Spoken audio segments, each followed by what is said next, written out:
Okay.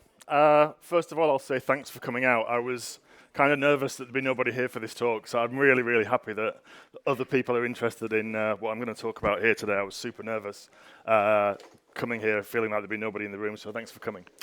Okay, how did I get here? So I was at Fanfest last year. Talk a little bit more about that later. And there was a presentation during the main program about EVEOnline, which was talking about some of the things that have happened in the game over its history. And they put this slide up at the beginning, and it turns out there were 5 people here last year that had characters created on the day that EVE was launched back in May 2003. You're one of them? Awesome. I'm not one of those guys, though. But you weren't here last year then?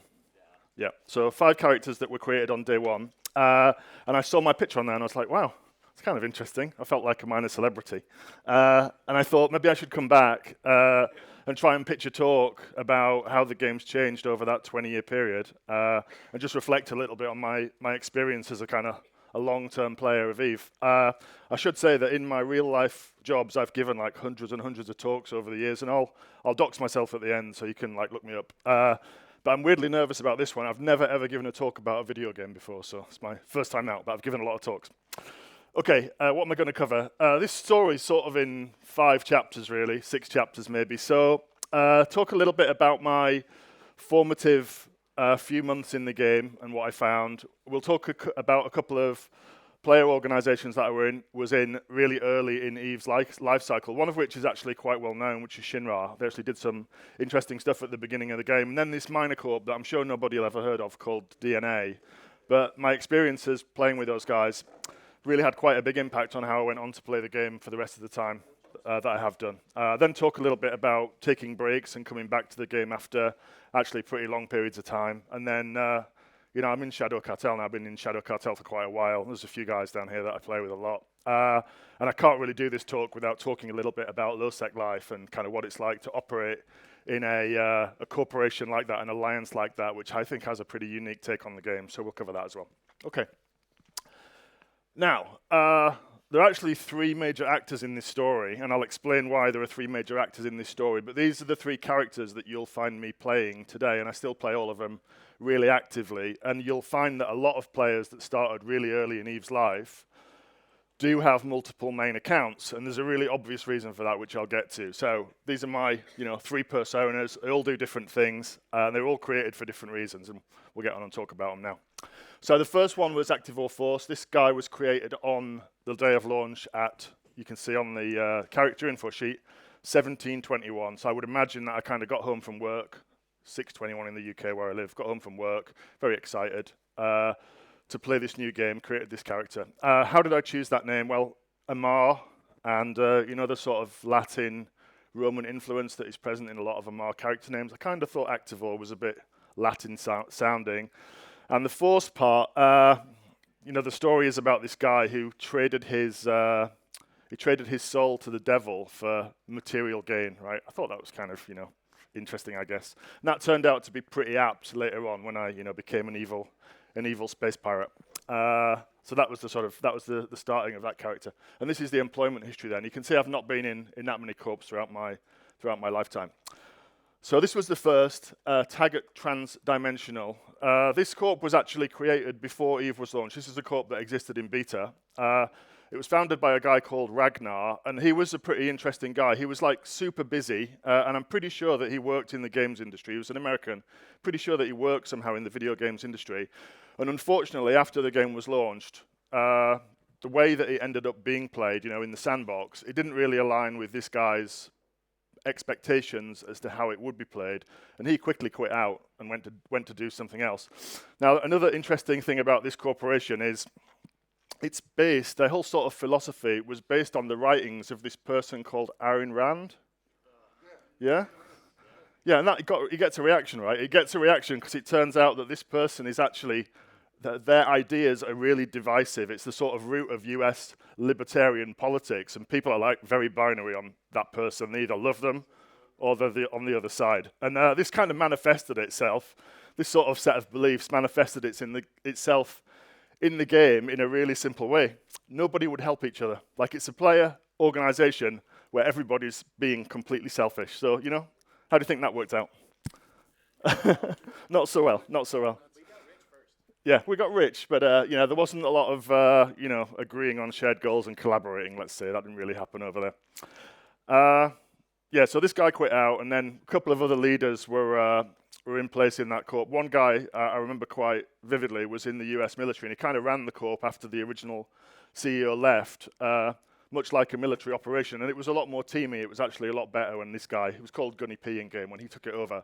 It was just a lot better, a lot more fun to hang around and actually help people achieve some shared goals, So this is a recreation of the first sort of, I'd say, 8 weeks of my life in EVE. Yeah, got in my little tormentor, orbiting a rock in Amar, I think this is, yeah, and grinding up that currency to try and advance my character a little bit. And I think the big thing here is actually got a list on my phone of stuff that wasn't in the game at launch, which I think I'll just quickly refer to because there's a lot of stuff there. So, only 4 ship classes, okay?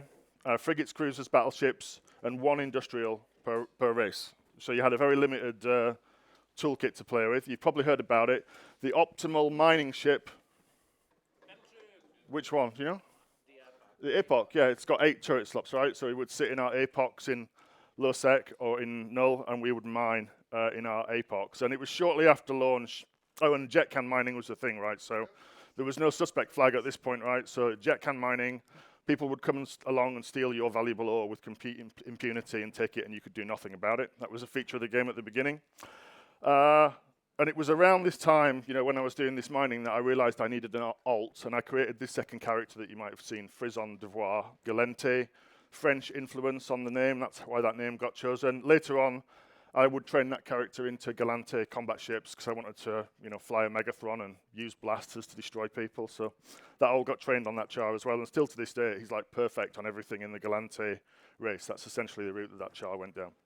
Other things that were missing. There were no logi, no links. There were no implants apart from 1 through 4 attribute enhancers, no hardwirings, no ascendancies, no amulets, nothing. So we didn't have any of that stuff. There were no rigs on ships either, so rigs were not in the game. There was no exploration, there were no wormholes. The only real forms of income were belt ratting or mining. So it was like super simple sandbox. And the skill queue, it was like not long. So it was 24 hours. If a skill ran out and you couldn't get back to your computer in 24 hours, then that was dead time where you weren't accumulating skills. There was no Plex, there was no NES you would install, there were no skins, there was no multi-character training, there were no skill injectors, and in fact, before you could actually train meaningful skills, you had to train learning skills, which would boost your attributes, so that you could actually train something meaningful. So, want to do something new in the game, it's like, hurry up and wait until that character eventually accumulates enough skill points to do that thing. So, it was kind of basic, really. The interface was much less slick, yeah. But I came to this game from something else called Earth and Beyond, which was another multiplayer space game. And God, EVE looked beautiful compared to that. That was, like I'd say last generation. It was kind of basic. What else? ECM was a completely incurable disease. When jammed, you could do nothing. Any fleet with a large number of scorpions in it was essentially a death ball that nobody could fight. And then the other thing was bookmarks and gate warping. Right? You couldn't warp to a gate at 0. In fact, you couldn't warp to anything at 0. There was only one warping distance, and that was 15 kilometers. So you wanted to go to a new region or to a new part of space. You would send someone in your corp to go into that region in a frigate, make bookmarks 15 kilometers behind every Stargate in that region so that you could then warp to those bookmarks and drop onto that Stargate and jump straight through it and not get killed. And this was like a major industry for some players, like mapping regions of the game, copying thousands of bookmarks and selling them to people that wanted to go to those regions to fast travel through them. That was an actual thing that people used to have to do, which is kind of amazing.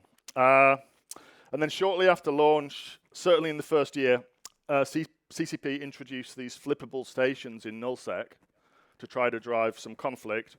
And you would siege them. We would siege these stations, which were called outposts. We would siege them in Torp Ravens, actually, and blast them. And the last person that got the hit on the structure to take it down to 0 would flip it. And that corporation, not alliance, would gain control over docking rights for that station. And that was essentially the null metagame. Yeah, no alliances. That was the null metagame at this time. At this time in the game, it was flipping these outposts over and over again. And despite all of those things, it was still awesome. I still loved it. So, yeah. How do you like the first 4 weeks of EVE? I think the new player experience has improved quite a lot since this point.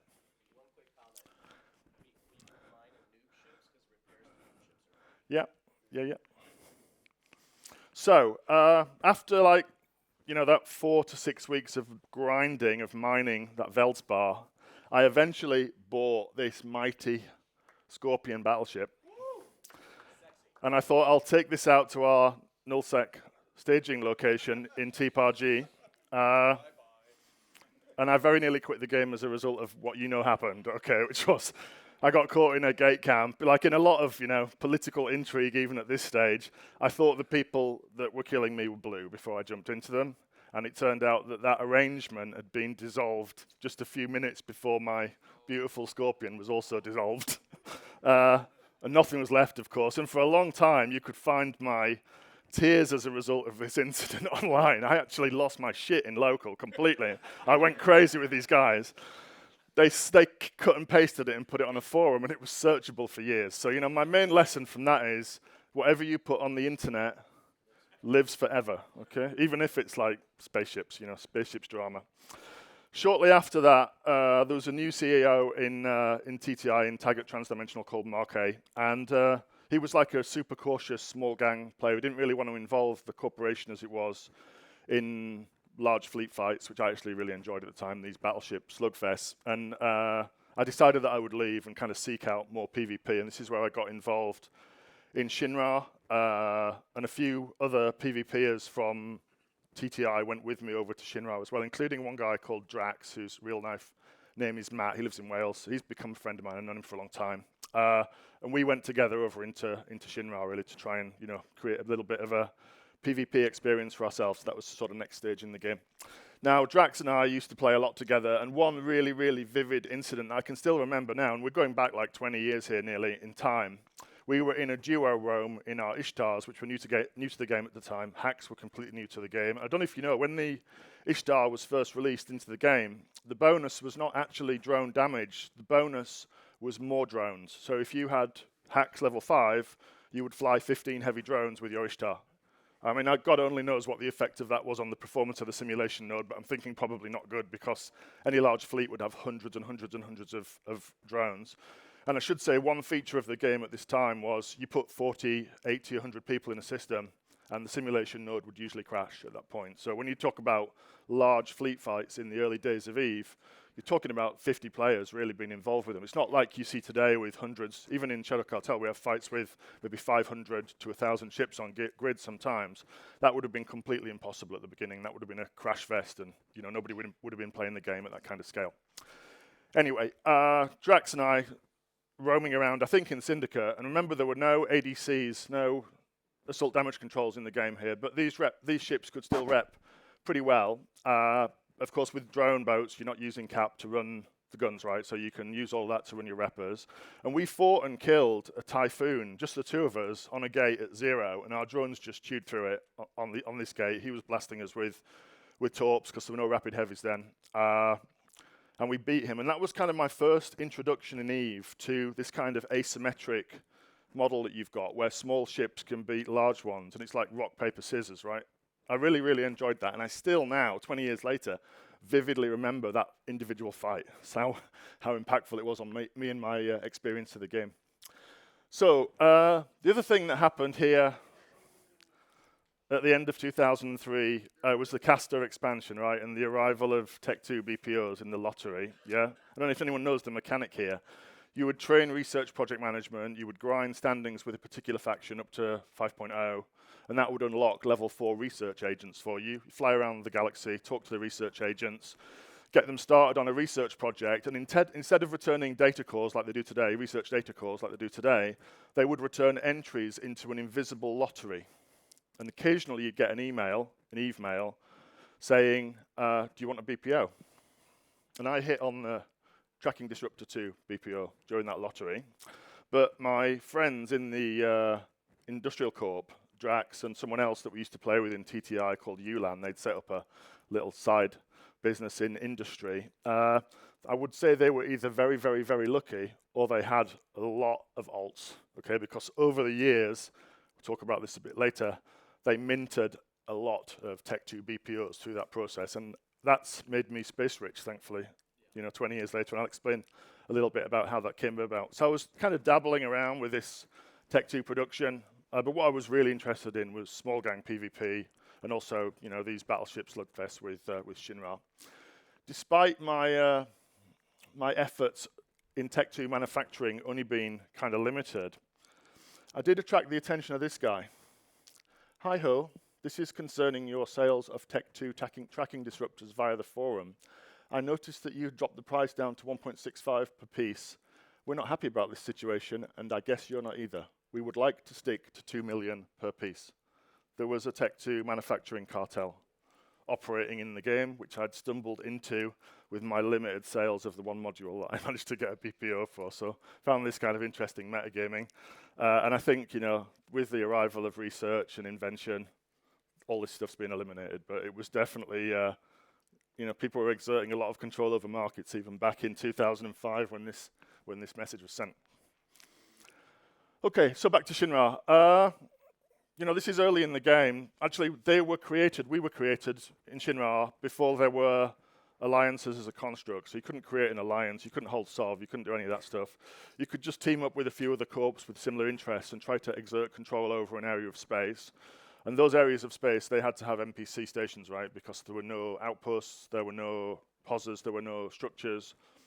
There's nothing out there. Yeah, so that's what we did. We set up in Curse. We created something called Curse Alliance with our leader, Chowdown, who I've actually discovered is a friend of CCP Arcade. He knows him pretty well, they're both from the UK. And CCP Arcade was in Shinra with me at the same time. I didn't recognize this when I started on this journey to write this talk, but he was there at the same time as me. So we were out there in Curse. We were fighting alliances then were mostly connected to regions, so we were fighting FA, or Fountain Alliance, as they were called.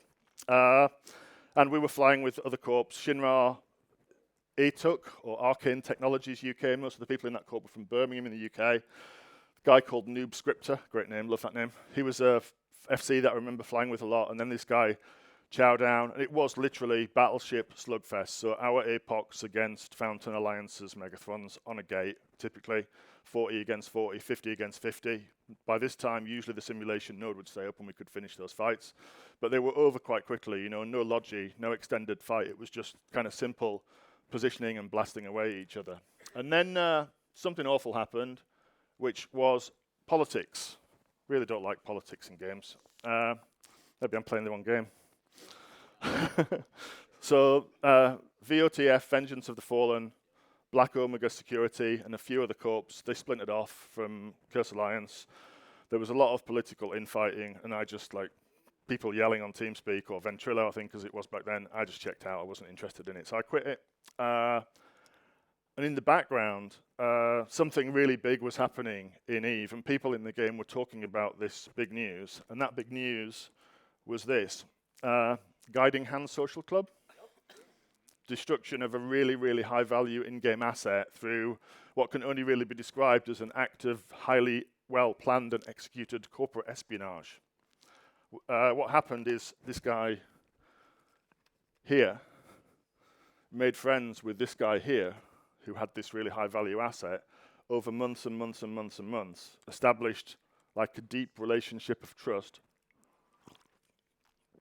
got him to take his one-of-a-kind or two-of-a-kind Imperial APOC out of the station, dangerous location, and then he AWOX'd him.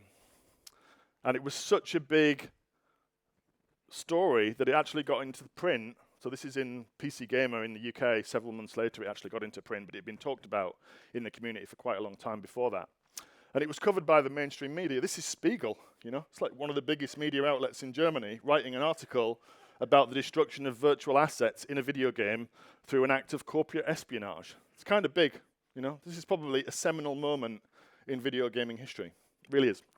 So that happened, and I was looking for a new corp, looking around in recruitment threads on the EVEOnline forums, and I found this guy called Ifni, And I'm looking in his employment history, and there it was, Guiding Hand Social Club was in his employment history. I thought, this guy looks interesting. I should probably try and join him, like learn how to be a real space pirate instead of like a line member in a big-ish null-set corporation, which is what Shinra had become at that point. And I was sold on the idea before I saw this video, and I was told not to put videos in this talk, but this video really affected me when I saw it, so hope you like it. It's only a few seconds.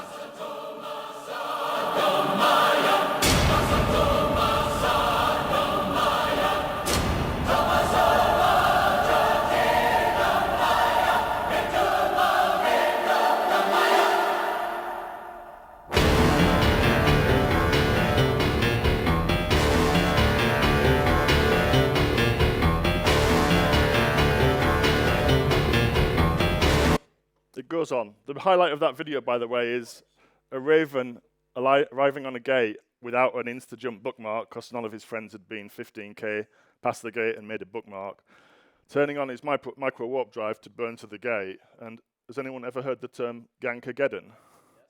Well, there was a Gankageddon parked on the gate, and I'm not joking, the Gankageddon evaporated the raven before he could micro-warp the 15k to the gate. He had 8 heat sinks in his lows.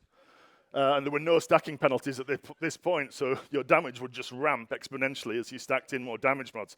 It was a great time, as long as you weren't on the receiving end of that disco laser show, because you were having a bad time if you got hit by it. So that was an awesome period in my history playing the game, and it, still there on my bio and on my charts. I still kept that piracy. It's kind of something that I found really interesting.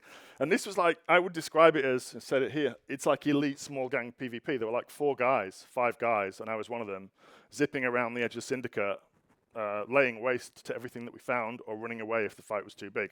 It was kind of fun, really, really good. Unfortunately, leadership went AFK, and I did some research. After only 93 days, a guy called Nick Elrus, who used to run it, he quit. And I must say I was a little bit heartbroken. It kind of paid to my dreams of being, an elite small gang space pirate, ruining people's days on the edge of Syndicate. I did join the establishment for a bit, which was a follow-on corp to Shinra that had been created after Shinra disintegrated following a war with an organization called Mu, which I think a lot of people will know. But I just couldn't really get into it, so, I took a break. Got distracted by this thing. I'm sure a few people have been distracted by that.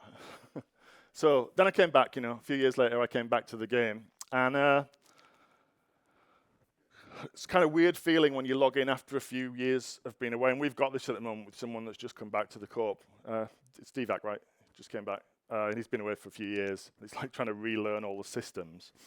You can warp to gates at 0.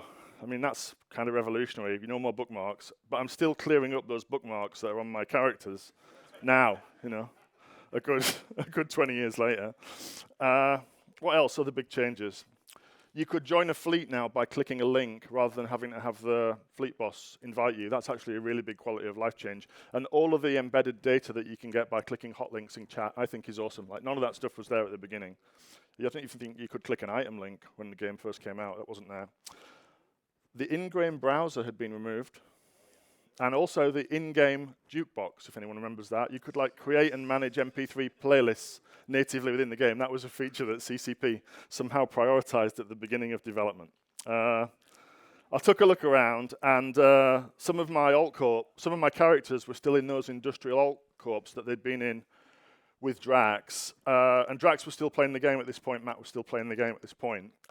We hung out for a while. We were in an alliance when I came back with the alt corps called Affirmative. And I actually went on a couple of roams with somebody called Greygal, who many of you should know is an organizer in the EVE community and does great work. So I was on comms with her a couple of times. It was kind of casual PvP. I did that for a while. And then also set up Lars, my Minmatar character that I talked about before. I set him up in Amamaki doing level 4 missions and ground quite a lot of ISK out of level 4 missions. I can say Amamaki at this point, it was not dangerous like it is today. It was kind of a chilled out place with a lot of mission runners. Try doing that now. And Baltram's guys will come down on you like an iron cannon and you won't exist anymore, which is kind of funny. The establishment was completely gone. Some people I knew from Shinra were still playing EVE, and I was on the hunt for a new corp, and I found this thing called Beyond Divinity.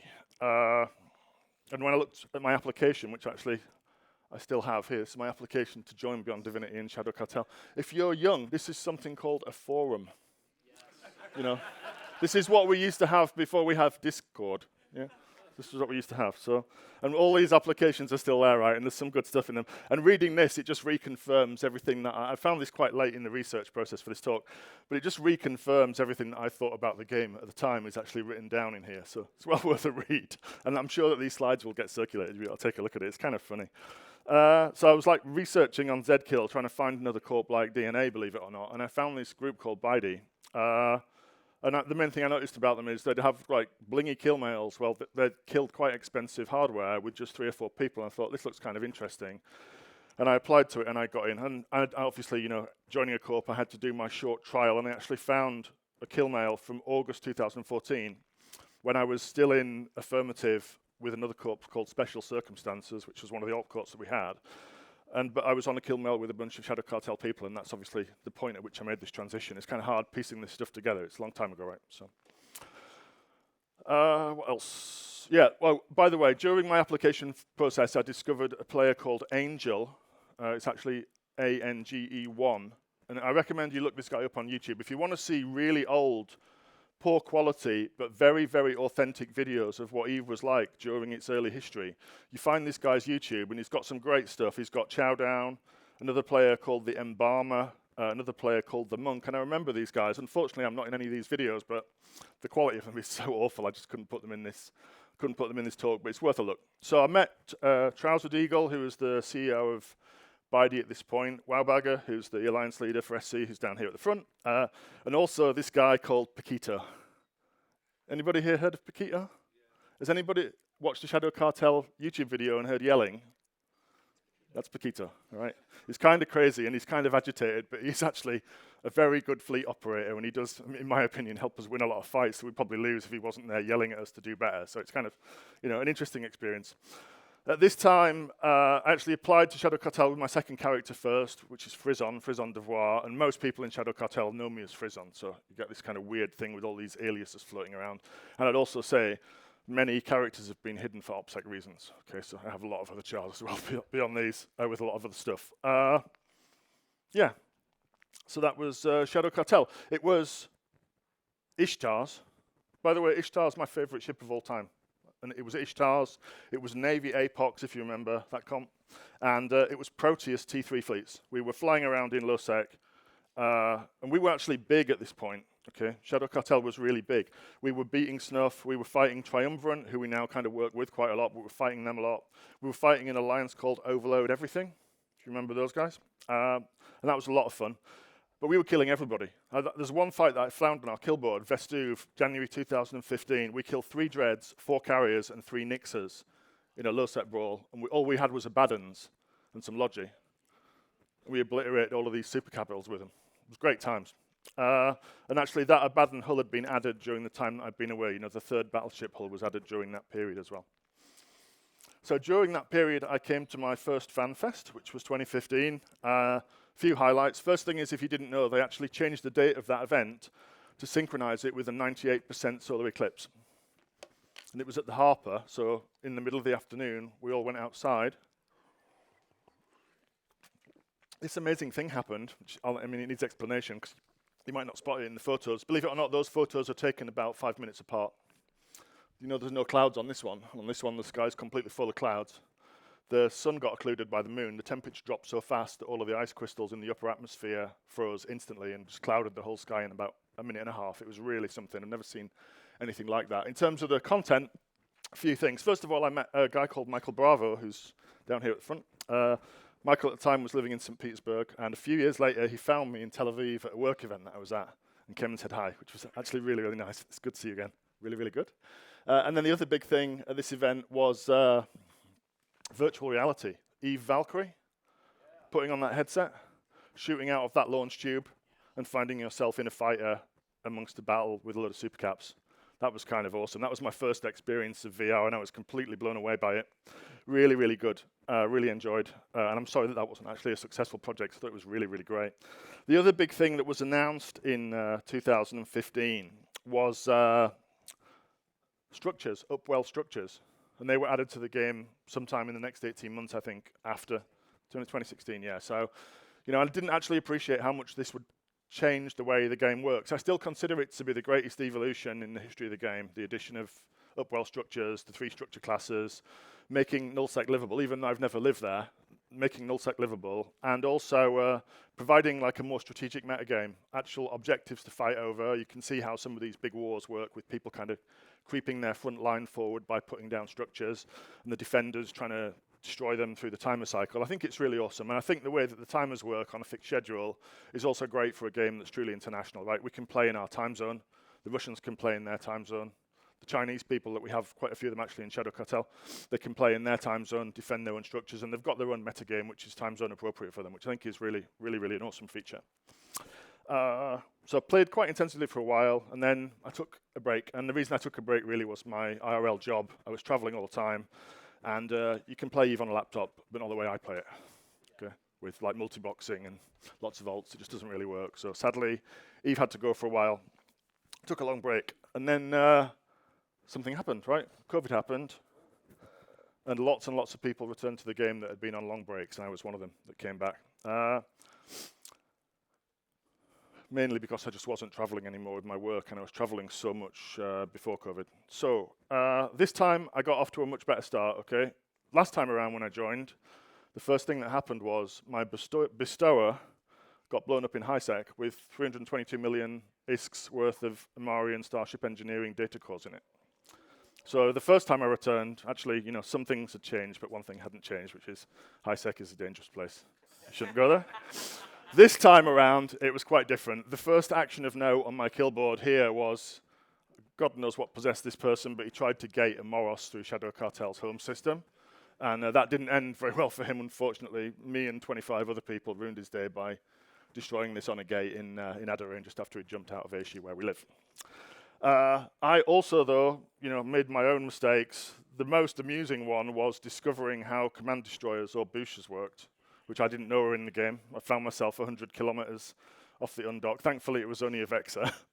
And the Quaff skin that I got in the 2015 Fanfest was not damaged during the incident, but I did lose the ship.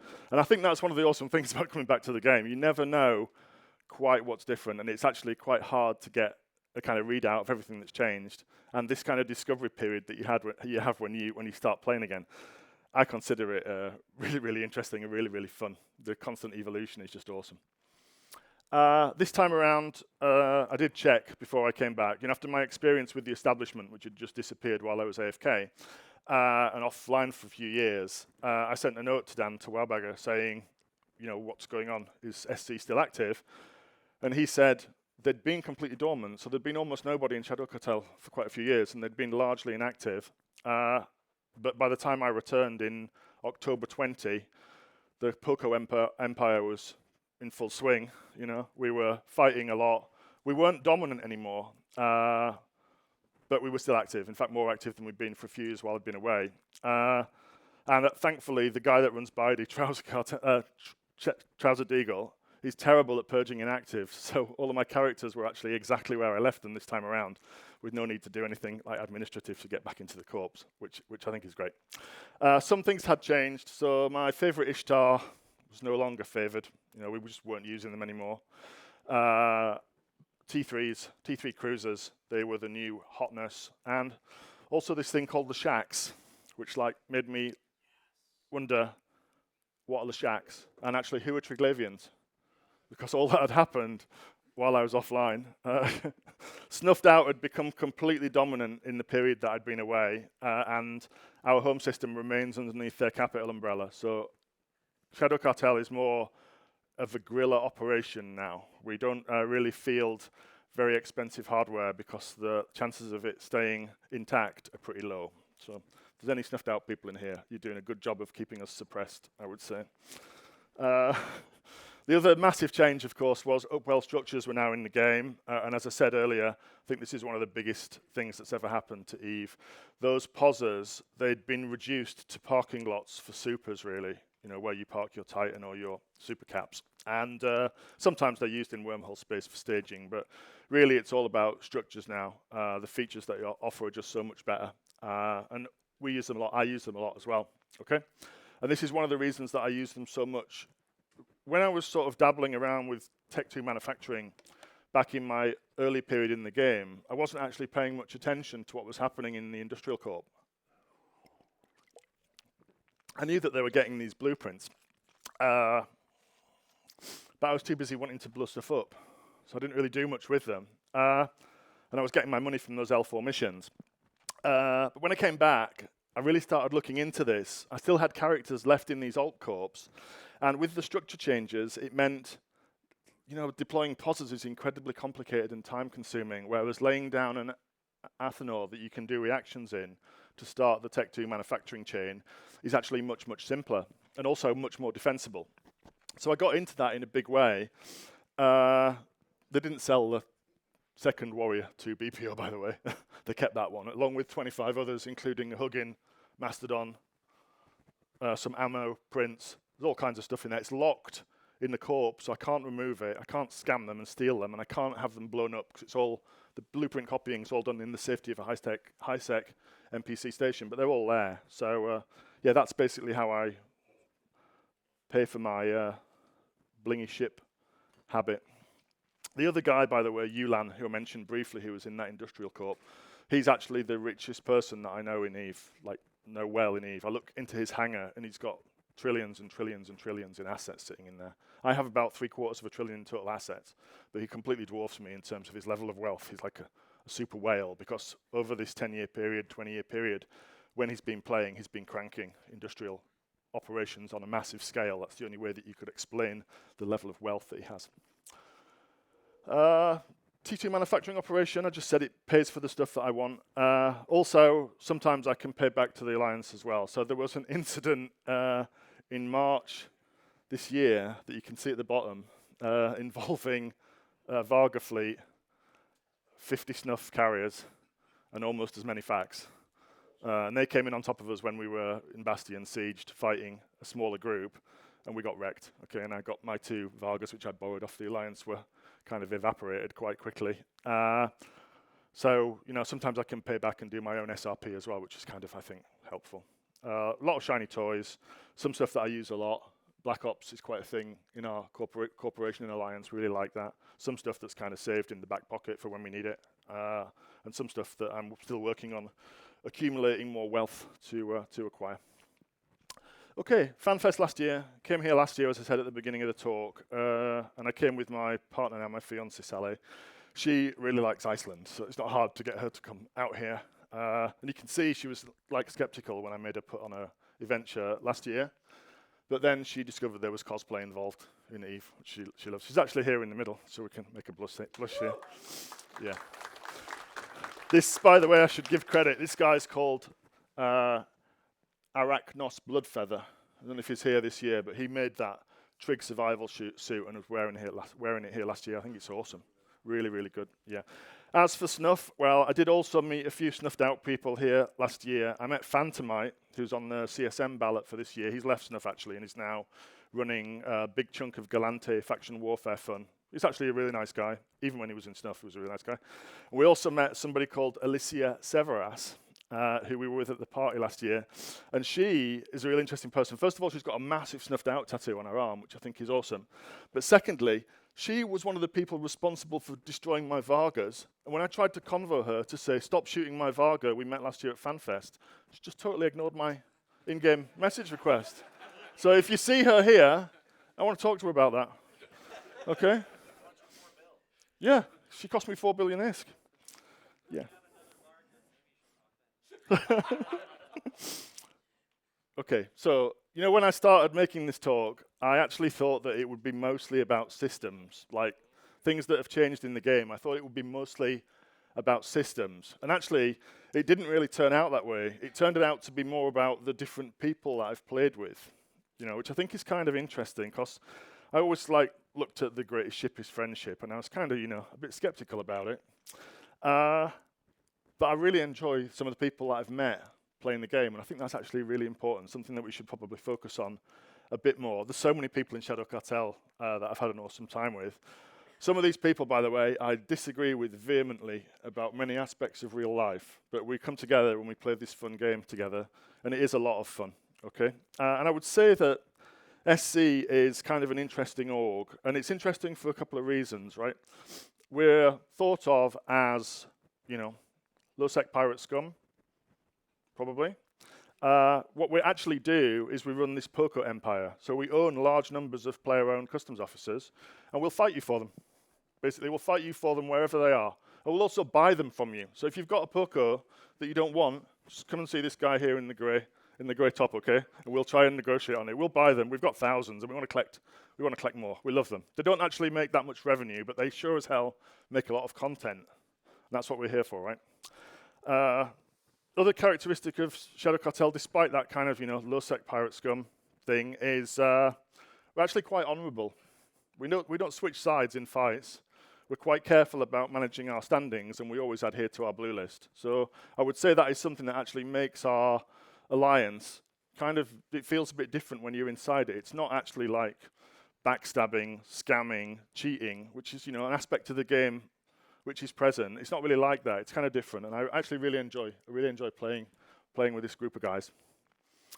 Okay, so what can I say? Luck has played a big part in my journey, okay? I don't think that I would have been able to make as many bad decisions in the game if it wasn't for my luck, or rather my former corp mates' luck with the T2 BPO lottery. It's certainly gifted a lot of people a lot of very shiny kill mails over the years. Having said that, also do a lot of PI, and I would say, just watching that previous presentation with the spreadsheets, my only adventure in spreadsheets for EVE has been a tool that I made to calculate PI chain profitability. So, you know, I do subscribe to spreadsheets in space, despite my real desire to spend most of my time blowing stuff up.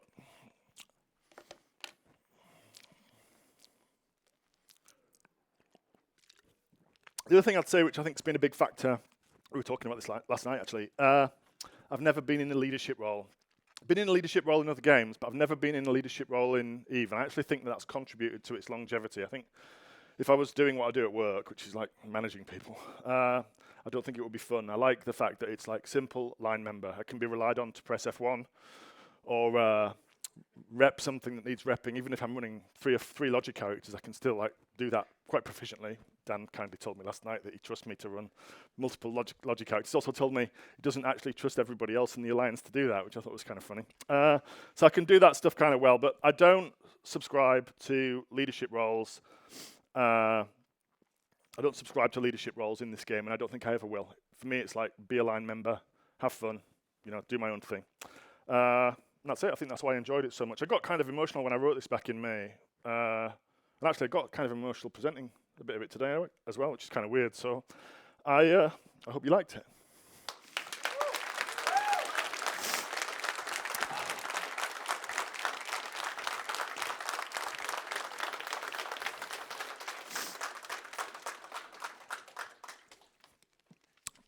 Questions? I'll take feedback as well. Before my time, but yeah, I think so. Yeah.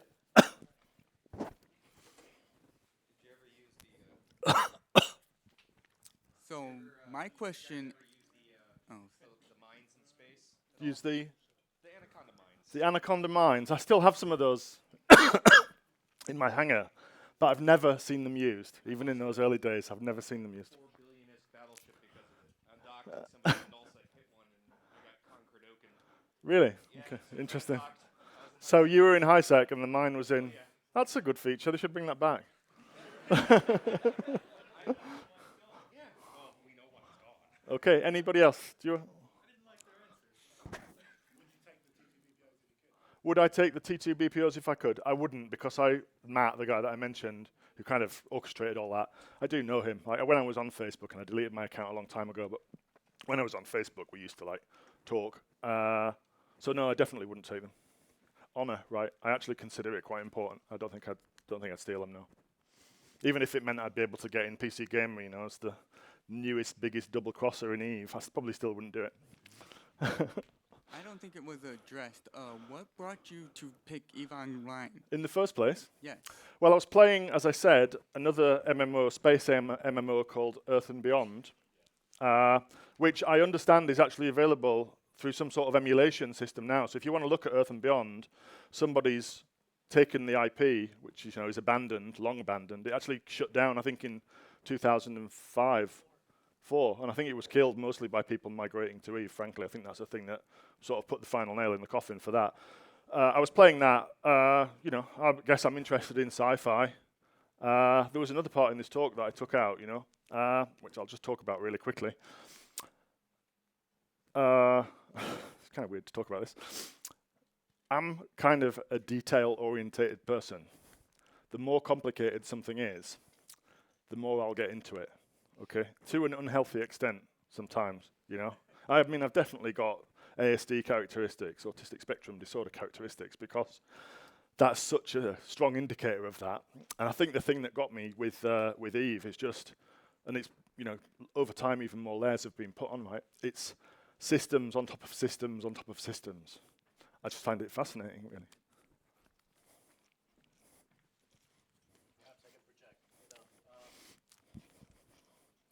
Are there any aspects of your experience in Eve that have colored the rest of your life? I mean, I was in leadership roles in my work way before I got into it.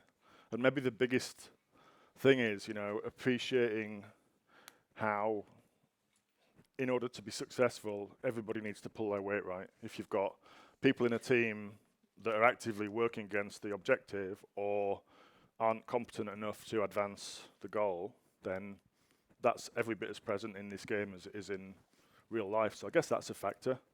And I guess the other one is like internationalism. I mean, how many countries are represented in this room? I have no idea. Is anybody from the Americas here? Middle East or Israel? Further away than that, Asia?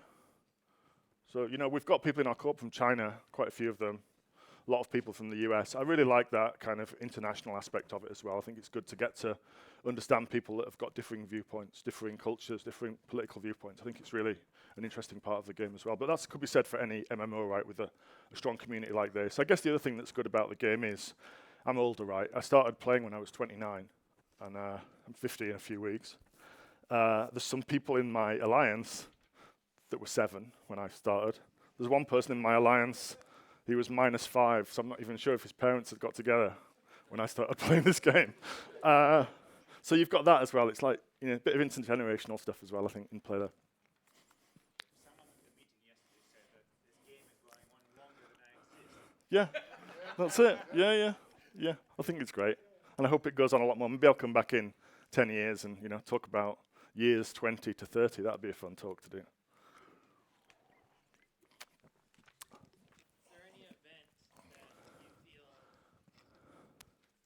Is there any event that happened during your breaks that you really feel that you wish you could have taken part in? I wish I've heard mixed reviews on the Triglavian storyline, and a lot of people are critical of its perceived abandonment.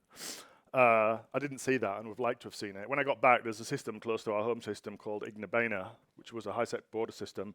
It's gone now and it's in trig space. And we got the Pocos before it flipped, by the way. So we kept them even though it's in trig space. So I guess I would have liked to have seen that. I would like to have seen more of that event. Yeah, what are some other events that I've missed, I guess, could be a question. No, I don't think so. Yeah, but I mean, that was an attempt by a few nullsec alliances to destroy everything. Yeah, in Jita, right? Yeah, I'd like to have seen that. Yeah, I don't go there very often because like all my chars are neg sex status. I've got other characters that go there, but they're not these main characters. All right, that's all the time we have. Okay, thanks everybody.